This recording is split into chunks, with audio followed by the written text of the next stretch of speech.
So what if I told you that melatonin could actually play a major role in aging well and protecting our bones as we get older? Dr. Deanna Minich, one of the major leaders and educators in functional medicine. To me, melatonin is like the mother compound that can lead to a lot of different things within the body. Melatonin is everywhere. Within the human body, it's ubiquitous. One of the things that can lead to accelerated aging is when we're not getting enough darkness. Melatonin is more on the side of darkness. It's a dark sensor.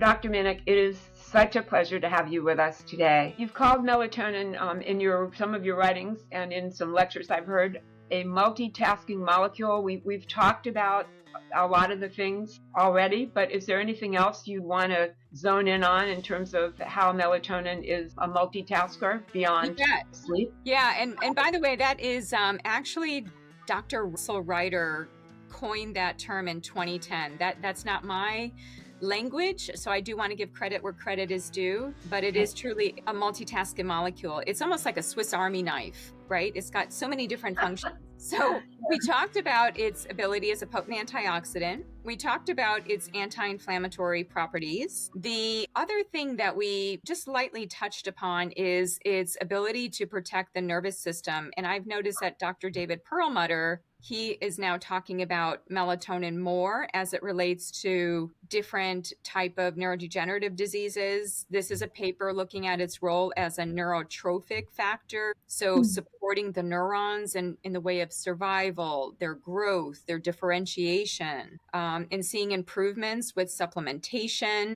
So it has a lot of different effects on the brain. If you think of the brain, it's kind of a fatty substance, right? And so melatonin naturally can cross the blood-brain barrier. So if you're taking a melatonin supplement, you can be affecting brain levels, which means that you can be translating that into greater neuroplasticity. And in fact, there was even some preclinical work to suggest that melatonin decreases leaky brain. You know how we talk so much in functional medicine about leaky gut and then eventually getting to leaky brain and causing all kinds of issues? Well, in some of the preclinical work, we see that melatonin may actually help to stabilize the blood-brain barrier, so the membrane, so to be more protective. And then I like this picture. To me, again, this is where the picture tells 1,000 words. I want you to think of your eyes as part of the brain and as part of what detoxifies during sleep. I don't think we give enough attention to our eyes. And because people are so technology driven these days, they're on technology a lot. They're requiring and demanding a lot of their eyes, right? But our eyes need to rest during sleep, and they have their own glymphatic system, as you can see here on the right. There is an ocular glymphatic system. We need to release toxic metabolites from the eyes. Just think of the lens of the eye, a lot of those free radicals and cataracts. I know that there's a whole initiative looking at melatonin for eye health. So think of the eyes as connected to the brain, and think of melatonin as being very connected to nerve tissues. And as you can see on the left here, this is a little sampling of the brain tissue. So when we sleep, there is more space that forms between the brain cells or the nerve cells. We get a shrinkage of the cells like up to 60% so that things can move in and out of those cells, and we can actually create flow and convection. And that's what melatonin is helping the brain to do. So if we have inflammation, we've got brain on fire, as Dr. Bland likes to call it.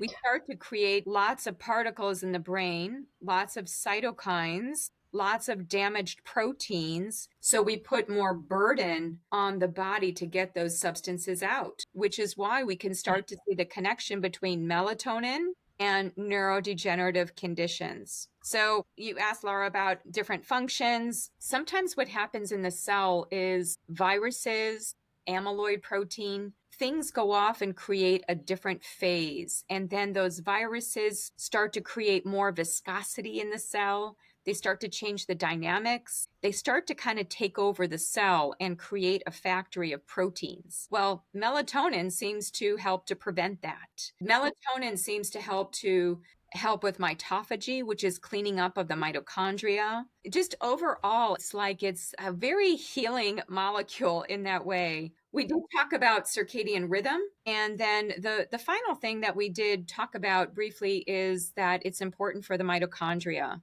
And Lara, I just mentioned this briefly. I'm no expert in this area, but there is a whole, I would say, group of clinicians and oncologists who have used melatonin in tandem with things like chemotherapy in order to help the chemotherapy to work better and to be more targeted to the cells that need the chemotherapy. So Mhm. Dr. Paolo Lassoni is an Italian oncologist who is truly one of the pioneers in this area. So he did a lot of that work in the 1990s. He published a lot of that. Now that's a very specific use requiring clinical oversight and a very different dose than we're talking about just Oh, for yeah. overall health and well-being. But I I did know want to Joe's that. research team has been looking into some of that, and the typical dose for with the oncologist supervision only is like 20 milligrams a day. It's just a huge dose, but the effects really look very promising. So, if anyone listening to this is dealing with cancer, they might want to talk to their oncologist about trying some melatonin. Why don't we talk about Erbitonin and how it's different from the typical synthetic melatonin supplements that people buy? I have to say, personally, knowing you, I was fortunate to be introduced to Erbitonin. Boy, it's months and months ago now, and I had been taking melatonin, synthetic melatonin, for many years because of its protective effects against breast cancer. My mother had breast cancer, and so we put her on melatonin, and then I kept taking it because it's also very beneficial for bone. But when I switched to Erbitonin, I noticed a big difference. I needed far less, and the effects were better. So I'm hoping you can explain some of the reasons why that might occur for other people. Yeah, and that was part of my entry into working with Symphony Natural Health. So one of the things that most people don't realize, let me just historically just back this conversation up a little bit, because after Dr. Aaron Lerner discovered melatonin in 1958, there was more research on the pineal gland, and it was thought that if researchers would take the melatonin from the pineal gland of animals and concentrate it, that that could be a way to deliver melatonin supplementally, which wasn't very ethical. It was not very sustainable. And you just think, I mean, we're talking picogram amounts, really tiny amounts in the pineal gland. That Mhm. just shows you how potent melatonin can be as a signaler. And then there were concerns about viruses and prions and animal products and things of that nature. So then what soon came to be was that companies were starting to chemically synthesize melatonin.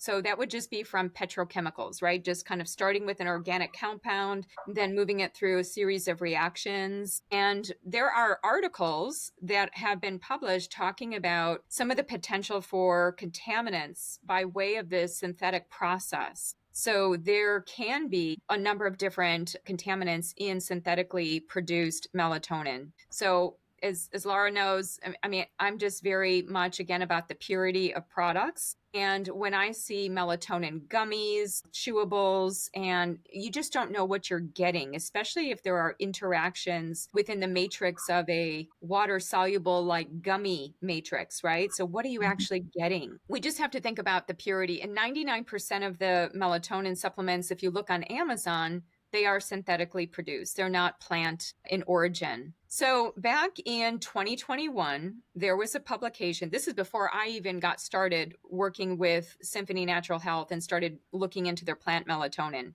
So there's a separate research group that actually took the Erbitonin and compared it against synthetic melatonin. So just so everybody knows what Erbitonin is, it is a plant concentrate. So it's not an extract, requires no chemicals. It's green. It's from alfalfa, chlorella, and rice. And this was put together through an incredible researcher, Dr. Henry Meissner, a biochemist who is a master of growing plants, understanding plants, just how to optimize the plant to get the best from it. So that's what Erbitonin is. It's a combination of those three plants. And in this paper, what I'm going to show you is just very simply what they found. In this graph, they looked at the Erbitonin versus synthetic melatonin. And this is looking at what is called COX-2 inhibition. In other words, we're looking at reduction of inflammation. And what they were able to show was that the Erbitonin was 646% greater in its anti-inflammatory activity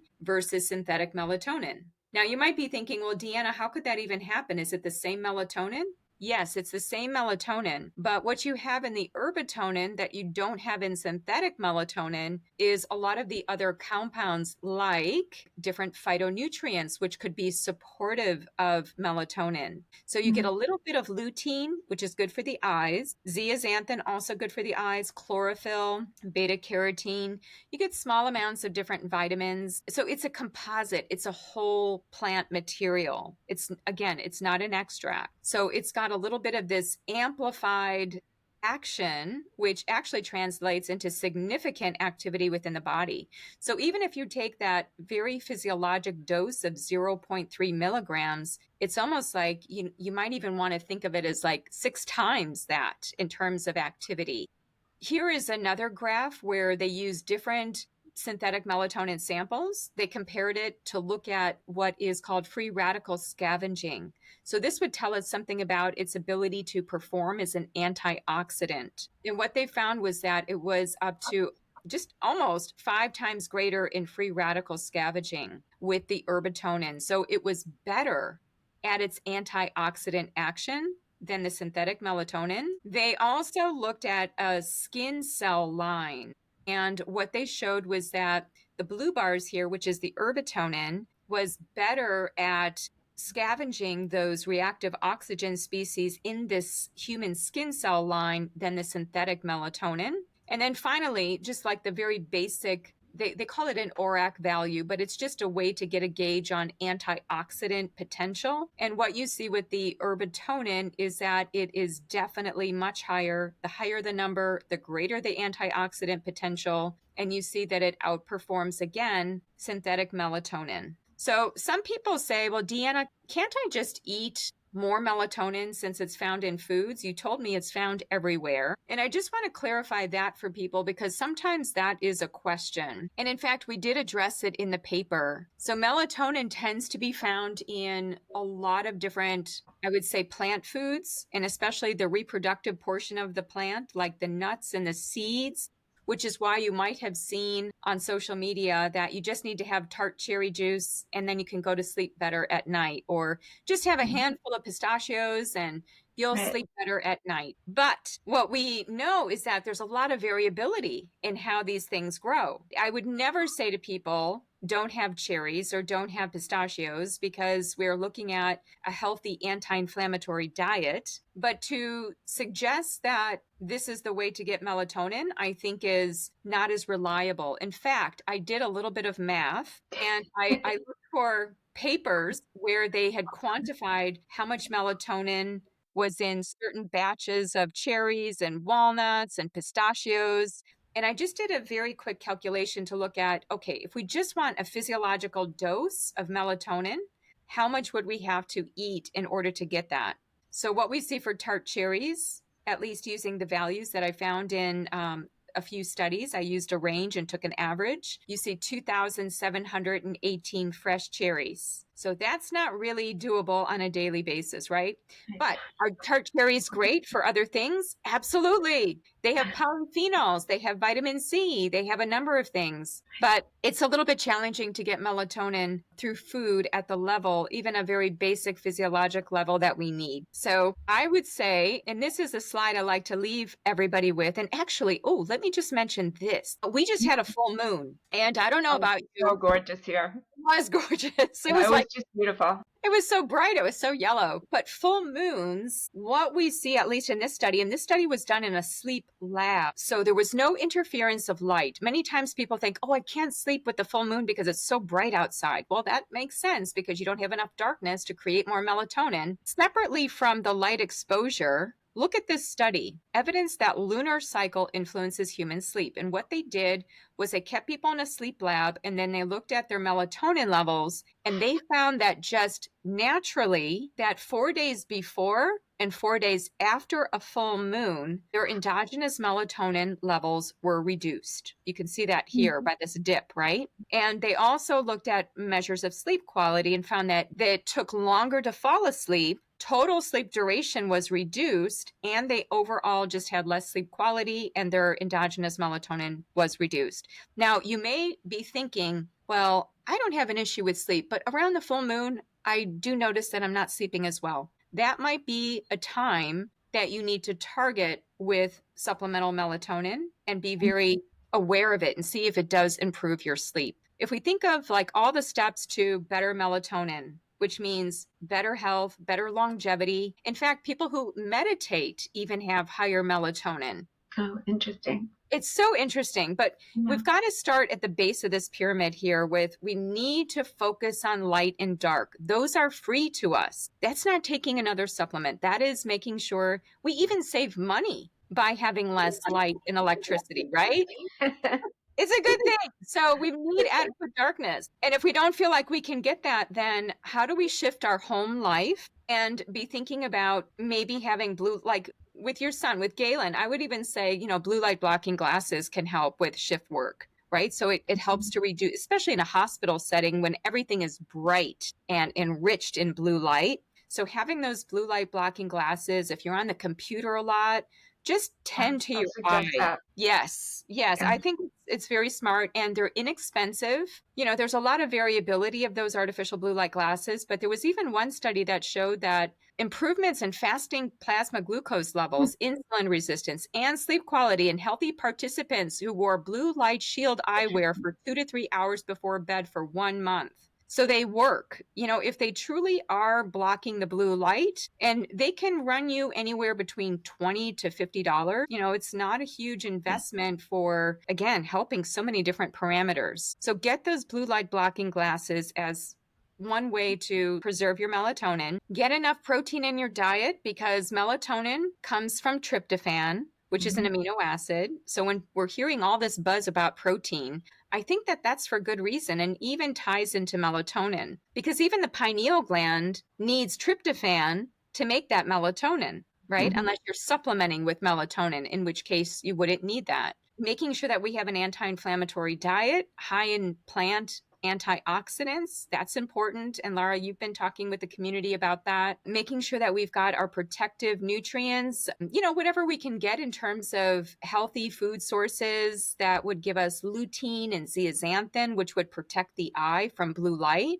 And then plant melatonin like Erbitonin to come in and, based on our age, our lifestyle, our health status, what does our family history kind of prime us for potentially? We may need to be including a dose of Erbitonin or supplemental melatonin. I will just mention that if people decide to go on supplemental melatonin and they're on other medications, just check that out with your healthcare practitioner, because melatonin can actually make certain things better in your body, and then you don't need so much of other things. There could be some interactions like with blood pressure, lowering medications. So just please note that melatonin can interact, because it's helping the body to work better in many ways. So things like blood sugar agents, sleeping aids, blood pressure is a big one, anything that would modulate brain.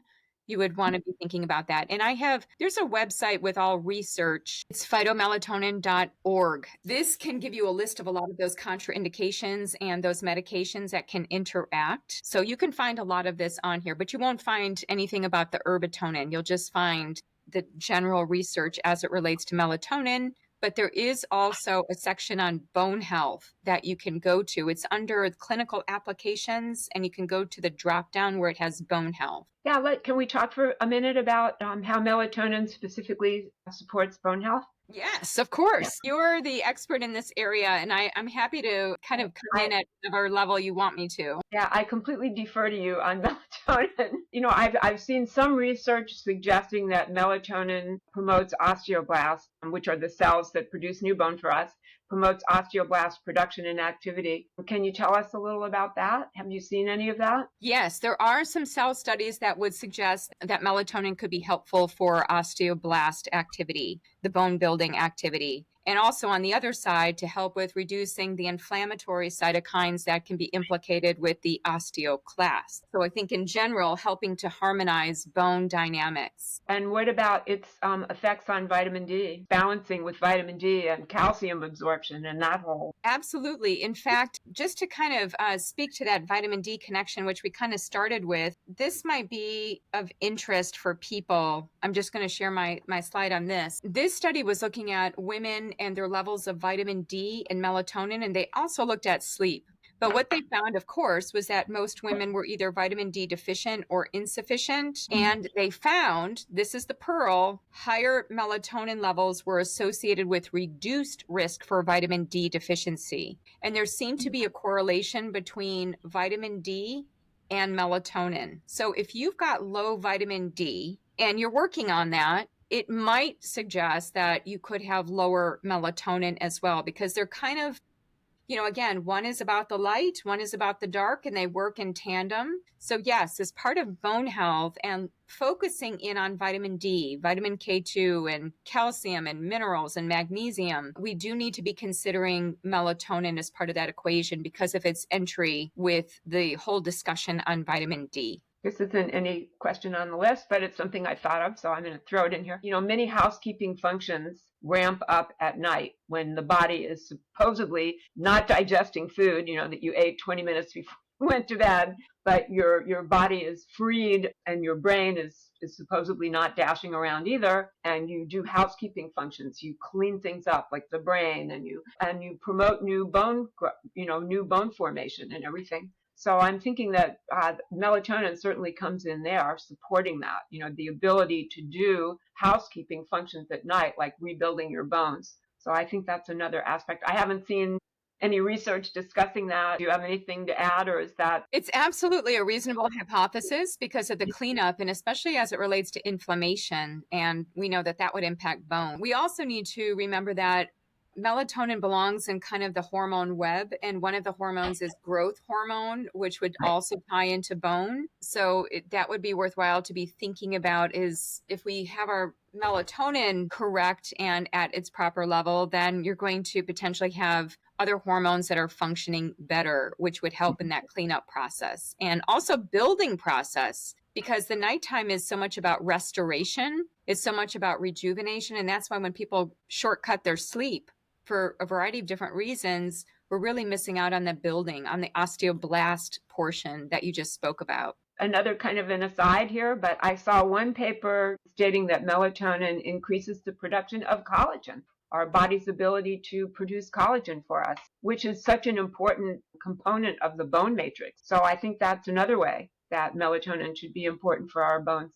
Have you seen any comments on that research? I haven't gone into that research, but I do know that it can stimulate a number of different peptides that would relate to bone. Mm-hmm. So it doesn't surprise me that it would influence collagen and overall protein formation. That's a bonus, right? So I think if women are taking their collagen, thinking about how melatonin can actually prime the signal to allow the body to do its thing more naturally too. And I also want to toss into the mix of collagen, since we're on it, is how important vitamin C is for collagen as well, right? It's kind of like a full, and when you and I were together, Lara, and also with Joe, we were talking about, collagenics and kind of bringing in the minerals, all the things that we need in order to build healthy collagen. And how important that is. So yeah, I'm glad that you bring that up. That's an interesting one, right? That melatonin could be part of that. Yeah, I need to look more into that research. I think it's fascinating. Dysbiosis. Can we talk about the gut for a second? Because, I remember in one of your slides, you showed that our gut is the major producer of melatonin. I mean, people think about it being just produced from the pineal gland, but actually the gut cells are very active in producing melatonin. And so I'm wondering about dysbiosis, which is basically an unhappy microbiome, where the good bacteria are diminished and the bad bacteria are increased, and that promotes chronic inflammation, which promotes bone loss. But I'm wondering if dysbiosis would also affect our ability to produce melatonin. Short answer is definitely yes. In fact, I'm so intrigued with this gut-bone axis. In fact, I was listening to a webinar with Jeff Bland through PLMI last night, and they were talking about this very thing, right? Akkermansia, mucinophilia, a lot of these different microorganisms and how important they are for bone health. So here's the intriguing piece with melatonin. I don't think we quite know why that the gut produces so much melatonin, but we also know just it's been long in, I would say, in the functional medicine teaching that the gut produces the most amount of serotonin. It produces the most amount of, a variety of different neurotransmitters. Now, melatonin comes from serotonin. If we are producing healthy amounts of serotonin, chances are we can be producing melatonin. But yeah, we produce a lot in the gut. And in fact, as you can see on the slide here, it's been documented throughout the whole of the gastrointestinal tract, even into the lumen itself, the mucosa, the smooth muscle. And in fact, one of the things that it may play a role in addition to gut microbiome modulation, is motility of the gut, keeping that moving. And so, as you can see here, when we have a distortion of the gut-brain axis and even the gut-bone axis, I remember Jeff Bland talking years ago about fatty bone and how we send the wrong signals to the stem cells from the gut. And then we start to create, instead of bone cells, we create adipocytes. I think that melatonin has some implication here. And in fact, I want to bring it back to even fiber. You and I have a shared love, a nutritional love, which is prebiotic fibers of so many different kinds. And what we know, and what I was listening to last night too, is that these short chain fatty acids, so things like butyrate, which we get from prebiotic fibers, depending on our gut microbiome, can actually stimulate the cells in the gut to release serotonin and enhance melatonin production. So isn't that fascinating?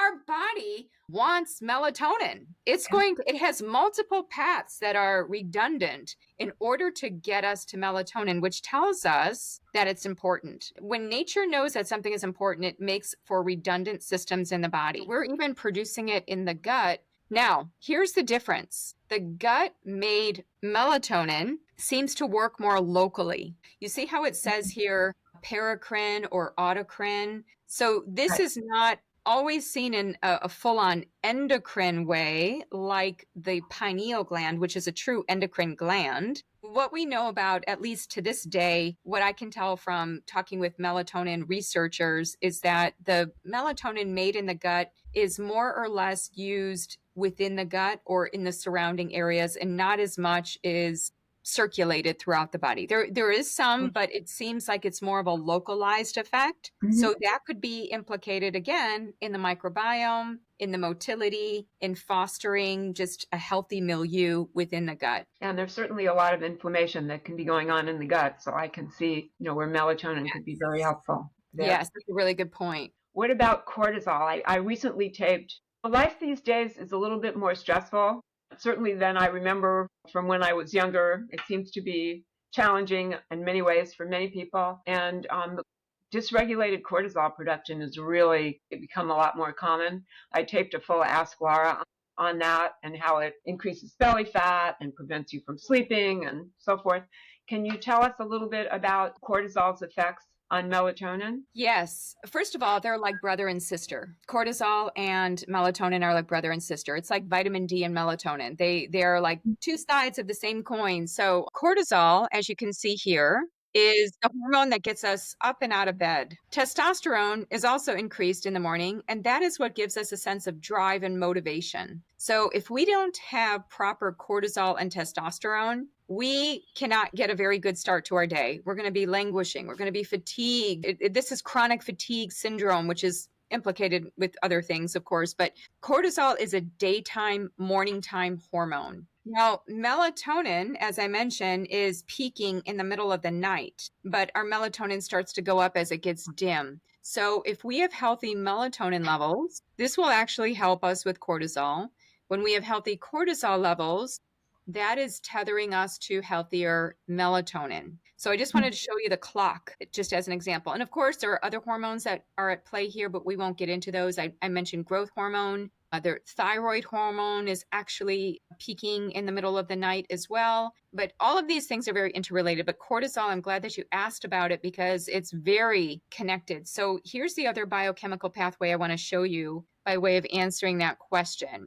There's more to this here, but when we are stressed, we need energy. Right? It's kind of like the first, I would say the first response of the body is, oh my gosh, there is some kind of thing that we have to respond and react to. We need energy. We've got to move. We've got to move our metabolic resources. So what ends up happening here is our body only has a certain pool of tryptophan, right? This amino acid that we get from turkey and plant food sources, walnuts. Tryptophan is within protein. But most of that tryptophan is going into making energy. It's going into making NAD.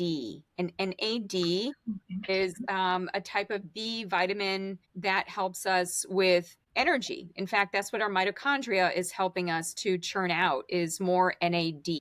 When we are stressed, we have less of that tryptophan left over to go to serotonin and then on to melatonin. Because under normal situations, we only have a little bit going over to serotonin and melatonin. This is why when we're stressed and we're trying to get energy, we're shunting down this pathway. We're making more NAD for energy.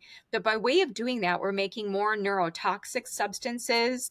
And we're making less of the happy molecule, serotonin, and less of the sleepy circadian molecule, melatonin. So we get into a bit of a problem there, right? So low levels of melatonin may upregulate that pathway. So there can also be kind of like that shift where if we have low melatonin, now we're going to make more of these different other compounds, these kynureninins, they're called. And so this other pathway that tryptophan is active with, it can ultimately form more neurotoxins. Anyway, when you ask about cortisol and melatonin, they're very much connected through this pathway, the kynurenin pathway, as it relates to tryptophan. So we start to create more neurotoxicity, more requests for metabolic energy, and then we have less left over for our serotonin and our melatonin. That's how the body responds to that cortisol related stress. Yeah, so, ensuring that your intake of protein and thus tryptophan is adequate becomes much more important when you're stressed. 100%. I can't stress that enough. And in fact, if we just look at how tryptophan converts, because then people say, well, Deanna, forget melatonin. I'm just going to have more tryptophan. Well, first of all, that's great. We do need tryptophan. It's a little bit difficult to get tryptophan into the brain, however. It competes with other amino acids depending on their structure. But if you look at it, once it is across the blood-brain barrier, you need 1, 2, 3, 4 steps to convert it to melatonin. And each of those steps requires enzymes. Each of those enzymes also requires certain cofactors. So if we are deficient in magnesium, which is a big one, we're not going to easily be able to convert 5-HTP to serotonin. And we also will have some difficulty with that finish line, I would say the N-acetyl serotonin into the melatonin, which requires magnesium. So yes, we need tryptophan, but in many cases, Lara, as you know, a lot of people have gene variants in different of these enzymes. So they're not always running perfectly, and we don't always have the perfect nutritional status to ensure that these pathways are running efficiently for our need state. So I just wanted to mention that. I see a lot of people, I frequently suggest people discuss with their doctors taking not just supplemental magnesium, but supplemental pyridoxal 5-phosphate because B6 or pyridoxine, about 25% of the population doesn't convert it very well into P5P, and then it can't help you absorb magnesium. So I see that a lot, and there's probably, look at this, many other things that can go wrong here along this complicated conversion. So. Exactly. So that's why it's not just about hammering the protein. And that's why if we were to take a melatonin supplement like Erbitonin, it can readily cross the blood-brain barrier, and then we don't have to go through all these steps. So we have it ready for the body to use and to use as a circadian signal. And again, we don't need a lot. We don't need a lot, right? I think So that's like the double-edged sword with melatonin. People think, wow, I just heard so many good things about melatonin. I'm just going to take more because I want more antioxidant activity. I want more anti-inflammatory activity. But quite honestly, I do think that the body has balance and it has checks and balances in all of our different systems. And if we look at what the body makes, right, let's just get physiological. What the body makes is on the order. If when we were a teenager, we were probably making about 0.9 milligrams, just based on that curve I showed you. Mhm. So if we were to stick with what we make in middle age, which is about 0.3 milligrams, and that is the amount that has been tested for sleep. Different sleep, I would say, organizations also support a lower dose, just to, again, it's like patch the gap. Don't go overboard where you're going to potentially throw the other hormones out of alignment, right? We're just looking for physiological balance. And in some cases, we might need more, like we talked about with the oncology areas, or there might be certain other aspects where more might be needed acutely in order to get a certain effect. But that is with clinical oversights. And that's why with the Erbitonin, even though you're doing the 0.3 milligrams, the physiologic dose, you're still getting an amplified activity and functionality of that dose without having to do more, because the other plant constituents are there. So I'm scanning through remaining questions we have. We've been talking for a while, and I'm sure you have other things you need to do, and we've covered a lot of things. I would like to ask you, why are some people questioning the safety of melatonin? How safe is it? Are there any adverse effects of taking melatonin? Yes. Can you talk to us? Yeah, definitely great questions. We do want to be just aware of any potential contraindications or ways in which medications can change if we're taking melatonin supplements. I don't think that children need to take melatonin because their levels theoretically should endogenously be high unless they have other underlying conditions. I also think that because melatonin can stimulate the immune system, there is some caution about autoimmune diseases and whether or not too much. And this is where, again, I have colleagues within the functional medicine world, and they're taking, some of them just personally, they're taking double digit milligrams of melatonin. But what is the effect on the immune system? Are we overstimulating the immune system? Now, one of our shared colleagues, Dr. Terry Walls, she has mentioned to me that she also takes Erbitonin now because she and I have been talking about it. And there's some good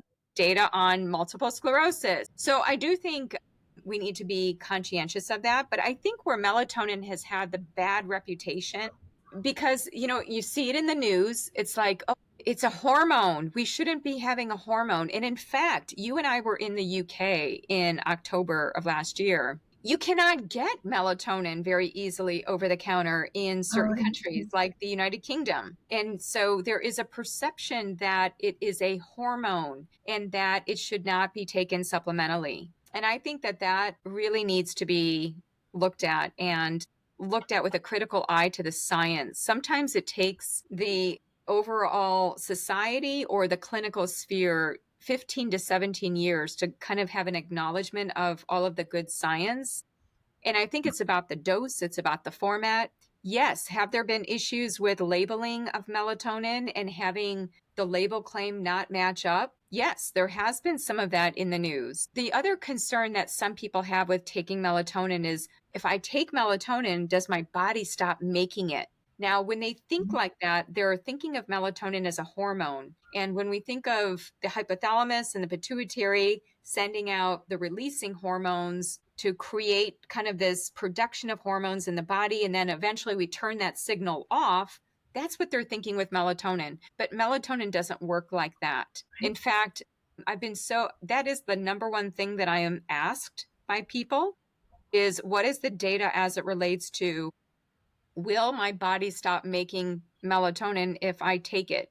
Well, first of all, if you just step back, if you are in middle age or in your 50s, 60s, 70s, 80s, you're already not making very much. So it's not like, that would be a huge problem. But if you look at the studies that were prospectively looking at endogenous production of melatonin and looking at supplementation, there isn't any data that I can find that would suggest that melatonin from supplementation at modest levels have any impact on endogenous production. And I have asked Dr. Russell Ryder, who again is like the father of melatonin, and he's like, there's nothing that would suggest that that could be an issue. But that said, Dr. Dick Wertman at MIT many years ago, this is like in the early 2000s when he was doing work on melatonin, he suggested through various things that I had read that high dose, long-term use of melatonin might potentially reduce the sensitivity of the receptors. You know how you saturate the receptors, like when you have a high dose and then it's almost like you have to take it away to see it again? So there might actually, if we take too much and we're bombarding the receptors, how does that change the dynamics within the cell? I don't think we know exactly. Yeah. This is why if we stay on the physiological side with what the body would normally make in middle age, then we're in the realm of greater safety than looking at double-digit doses, triple-digit doses. When I looked at the research, I saw several papers. There was no toxicity seen from melatonin in phase 1 pharmacological studies in normal volunteers, given doses up to 100 milligrams. That was pretty reassuring for me. Let's try to wrap up and just summarize a couple of the key points that you feel are the most important takeaways for people. First of all, how melatonin supports healthy bones and healthy aging. Yes, and that's really what this community is about, right? Healthy bones, healthy you. So I would say that, again, if we can remember that melatonin is a very potent antioxidant, it's protective, and it would be helpful for bone as we're more in a pro-inflammatory state, especially post-menopausally. From that perspective alone, that would help with the better bone dynamics, helping with better osteoclast activity, and also promoting, as you suggested, which was really spot on, the rejuvenative or the restorative actions of bone building at nighttime. So looking at its antioxidant and anti-inflammatory potential would be the two biggest mechanisms for why melatonin is so important as it relates to bone health, for sure. So for people who are, looking to optimize their bone health, and how would you suggest they think about incorporating melatonin into their health promotion strategy? Yeah, well, I would say that, again, going with a low dose, starting with 0.3 milligrams, and having that about an hour before bedtime just to try that out. And so if you do the Erbitonin, we have a 0.3 milligram. We also have a higher dose for when you're thinking about jet lag or you're thinking about shift work or you're needing a specific acute dose for that reason. But starting low, go slow. If you're taking it an hour before bedtime and you're noticing like, oh, this is changing my sleep a little bit, I would say just try it for like 3 days and try to get in the groove of like what time would be a good time for you to take it. Again, if you feel a little bit more groggy, maybe take it a little bit earlier, like 2 to 3 hours before bedtime. Or if you feel like, it's changing your sleep a little bit, take it a little bit further into bedtime. Like I like to keep my nighttime supplements by my nighttime sink, like where I'm getting ready for bed.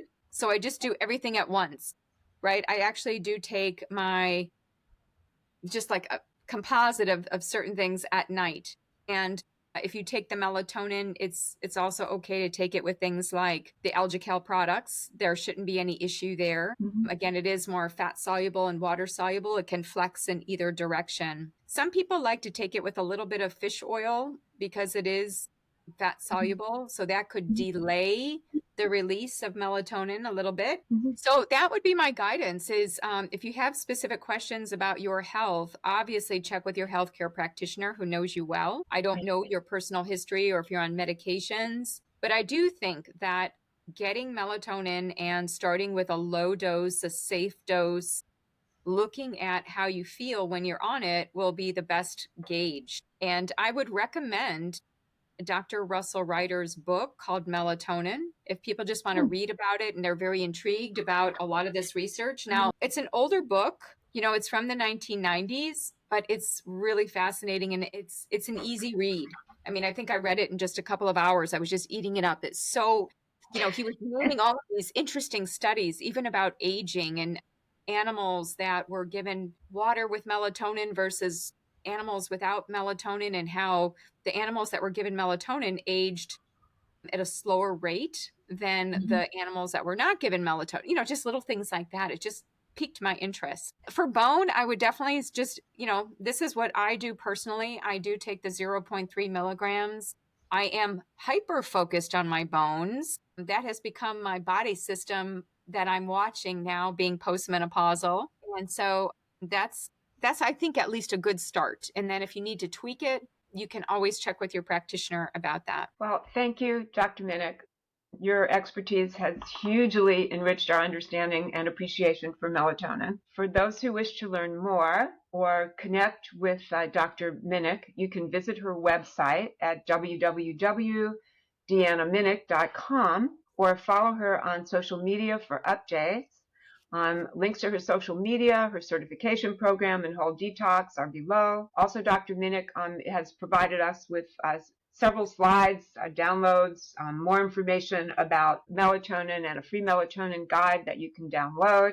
This was a stellar kickoff, I must say. I learned so much. I really felt like I knew a lot about melatonin, but now I know a lot more. And it was great fun. And I want to thank our audience for joining us, and hope this conversation has inspired you to explore how melatonin can support your health journey. And please don't forget to subscribe to our YouTube channel. I'm hoping we'll bring you lots of good information there, and watch our other expert interviews. And thank you so much, everyone, for your time.